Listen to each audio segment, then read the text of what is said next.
the morning of day 27. Not a good start.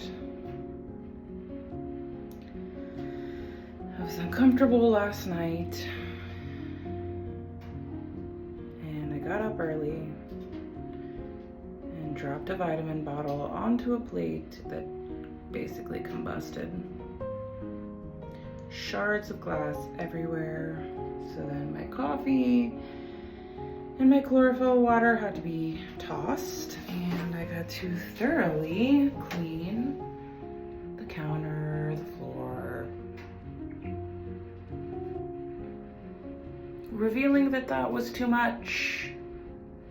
You know, don't cry over spilled milk. Well, I didn't cry over a broken plate, but it definitely effed me up.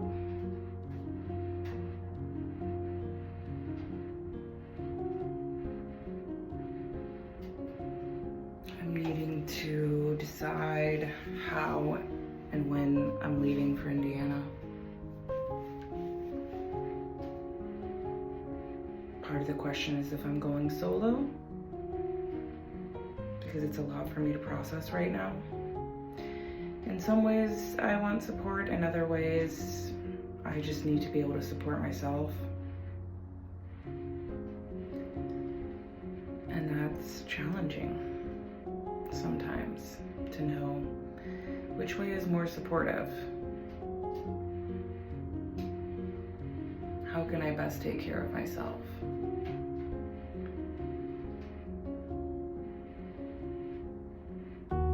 Sometimes trying to organize or plan with others just adds to the stress and chaotic feelings.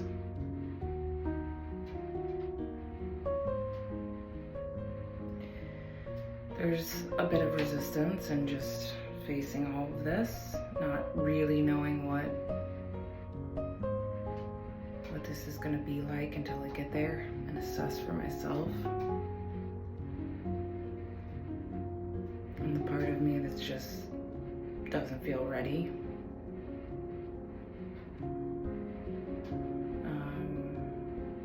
And the part of me that thinks like I have no idea what's coming. Like, nobody knows what their timeline is.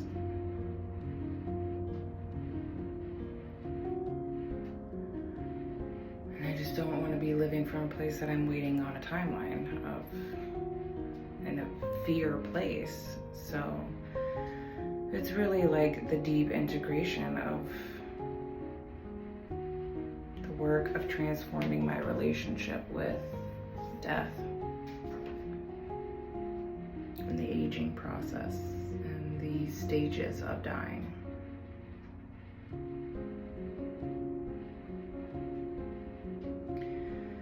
And also the invitation of understanding how much things have come through me taking care of myself, through really listening to what my body needs, what my soul is asking me to do.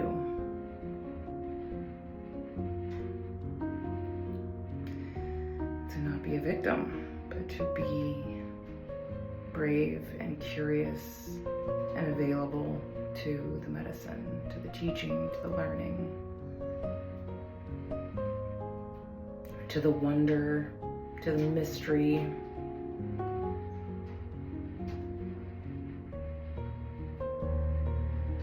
So I am aware there's different ways to go about taking a 16-ish hour road trip. Trying to compartmentalize it as much as possible, trying to expand into it, trying to be curious within it.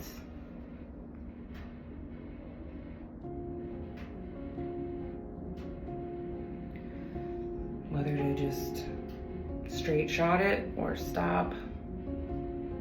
And what is the stop? Is it leaving later today? Is it leaving soon?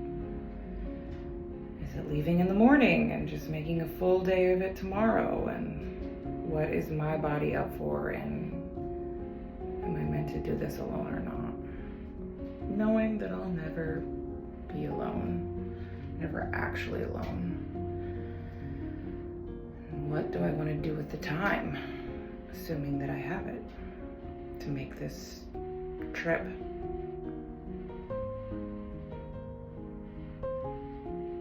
So, big decisions that are only big if I make them big. It's just a choice. It's just a choice that every single choice that we make leads to another choice. But I guess it goes back to the belief system of, can you make a bad choice or not? And so in the spirit of not making a bad choice, then it's just a choice. And being available to listen to what feels like the best choice for me right now. Knowing that I feel fragile. Knowing that I feel emotional. And physically, I'm still feeling some pain from my moon.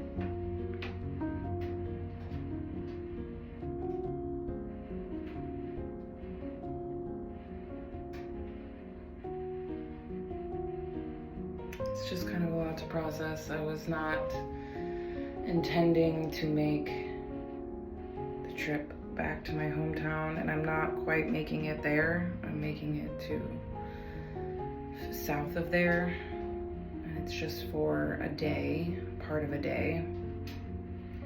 But it takes somewhere between 2 and 4 days, or however long you want to make it take, to get there for part of a day. And this is the challenge of moving away. And being a road warrior, flying isn't even a consideration in my mind. That just feels as chaotic, if not more chaotic right now. And there would still be some driving. So the driving aspect on some level feels like the opportunity to engage in some learning.